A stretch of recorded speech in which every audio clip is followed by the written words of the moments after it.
Welcome everybody, Eugene Hughes Motorized. Alright, fine folks at Cuspo asked me to do a video review of their cool little bicycle tire inflator. Battery powered. Let's zoom out here. Okay. Here's the box that it came in. This is the AP-B1. This cool little gizmo will fit in your pocket here.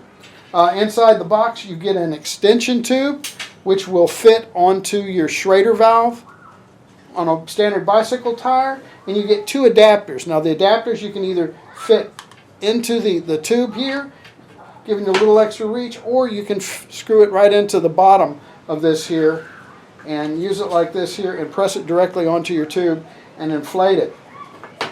You get the needle for inflating your sports balls.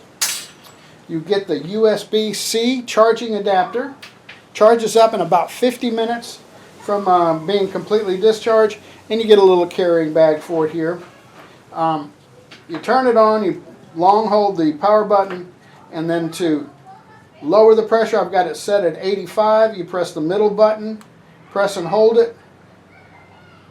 Brought it all the way down to 71. Press and hold it. Bring it up to 90. The book says it goes up to 120. There are instructions included that come with it.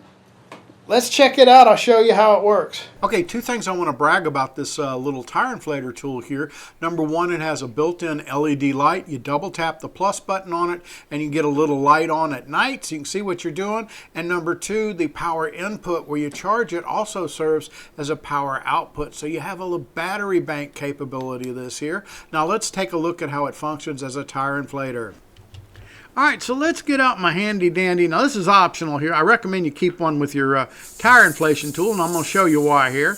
Not that you want to let all the air out of your tires, but if you're doing a test of something, you might want to do that. So that's what we're doing here. Let's go ahead and take all the air out using my optional valve core tool. Remove the valve core there, put it back in there, and I tightened it up. I may have tightened it up a little bit much, and here's why. Turn it on and it shut off. Didn't put any air in the tire. Let's do it again. Nope. Try it again. Maybe I had my thumb wrong. Nope. All right. This time it's going to be a challenge. And it didn't work. Problem was the adapter on the hose wasn't fully pressing down on the pin. I loosened the pin on the valve core. Loosened the valve core just a little bit there. And we got it working there. We're cooking with butter, okay? So get one of those little valve core tools. I'll leave a link down below. And here we go. Took about a minute. I'm not going to make you listen to that thing run for a full minute. But once it reached 40 psi, it shut off. Now let's go and test it in the real world. Once I figured out how to get this valve core thing straightened up and know that I'm putting air in.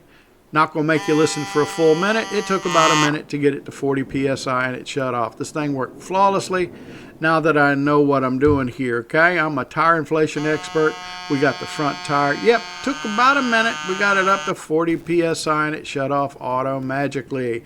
Let's give it a challenge. This is my little road bike here, and these tires need 90 psi. And it's got the Presta valve, so we're putting on the red Presta valve adapter.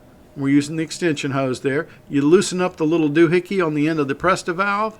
You press down the hose with the adapter on it, and we're starting at about 20-something psi in the tire. We're going to set for 90. And it took about a minute and a half, and then at 90 psi, shut off just like it's supposed to.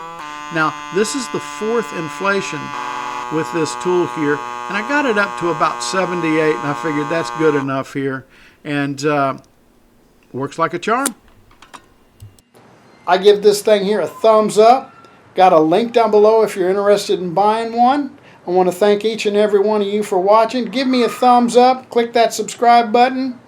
Thanks for watching.